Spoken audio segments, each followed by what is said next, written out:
తెలంగాణలో Kingfisher బీర్ల supply నిలిపివేసింది యూబీఎల్ సంస్థ. అయితే బకాయిలు చెల్లించకపోవడం, ధరలు పెంచకపోవడంతో నిర్ణయం తీసుకున్నట్లుగా స్పష్టం చేసింది. మరోవైపు ఇదే ఇష్యూపై తెలంగాణ ఎక్సైజ్ శాఖ మంత్రిగా జూపల్లి కృష్ణారావు ఒక క్లారిటీ ఇచ్చారు. ఇవాల్టి నుంచి సప్లై బంద్ చేస్తున్నామని యూబీఎల్ సంస్థ ప్రకటించిందని చెప్పారు. అయితే రేట్ల పెంపు నిర్ణయం హైకోర్టు విశ్రాంత జడ్జి నేతృత్వంలోని ధరల నిర్ణయ కమిటీ పరిశీలనలో ఉందన్నారు. కమిటీ నివేదిక వచ్చాక దానిని పరిశీలించి ధరల పెంపు నిర్ణయం తీసుకుంటామని చెప్పారు. కమిటీ నివేదిక ఇవ్వకముందే బెవరేజ్ కార్పొరేషన్పై ఒత్తిడి సరికాదన్నారు. గుత్తాధిపత్యంలో ఒత్తిడి చేస్తూ ఉన్నారని, ఎవరి ఒత్తిళ్లకు తలొగ్గం, ప్రజలపై భారం పడనివ్వమన్నారు మంత్రి జూపల్లి. యునైటెడ్ బ్రెవరీస్కు 658 కోట్లే బకాయిలు ఉన్నట్లుగా మరోసారి ఫుల్ క్లారిటీ ఇచ్చారు ఆయన. ఈ విధంగా వాళ్ళు అడిగిన ప్రకారం పెంచితే ప్రజలపైన ఈ కరెక్ట్ చెప్పాలంటే మందు ప్రియులపైన భారం పడుతుంది. అయితే ఈ యొక్క ప్రైజ్ రివిజన్ అనేది ఎక్కడ ఏ రాష్ట్రంలో కూడా పెంచేటి కొన్ని రాష్ట్రాలు 2 సంవత్సరాలు, కొన్ని రాష్ట్రాలు సంవత్సరానికి, కొన్ని రాష్ట్రాలు 3 సంవత్సరాలు పెంచుతూ ఉంటారు. అంటే 3 సార్లు ధర పెరిగినప్పుడు పెంచుతూ ఉంటారు. సో ఈ పెంచేది ఈ స్థాయిలో పెంచడం వల్ల ఇబ్బంది జరుగుతుంది కింద.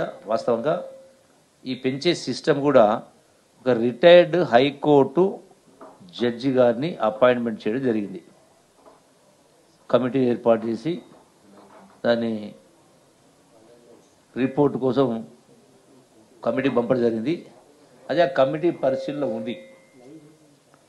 త్వరలోనే ఆ కమిటీ పరిశీలన రాగానే ఎంత పెంచాలా, ఏం పెంచాలనేది ప్రజలపైన భారం పడకుండా, వాళ్ళు అడిగినట్టు కాకుండా ఆ రిపోర్ట్ వచ్చిన తర్వాతనే మనం చెప్పగలుగుతాం.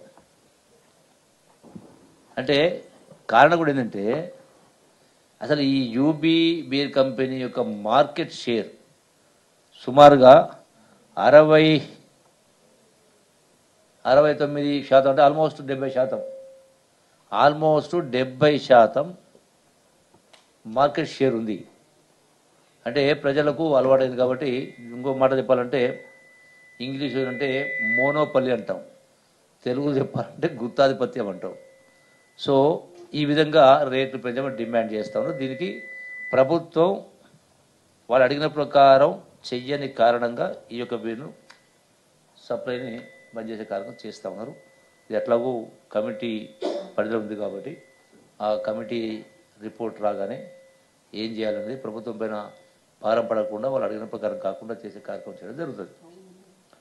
రెండవది, వాళ్ళు చూపించినటువంటి దానిలో ఎందుకు బంద్ చేస్తామనే దానిలో వాళ్ళు చూపించినటువంటిది ఏంటంటే మాకు బిల్స్ రావటం లేదని, తక్కువ వచ్చినాయి.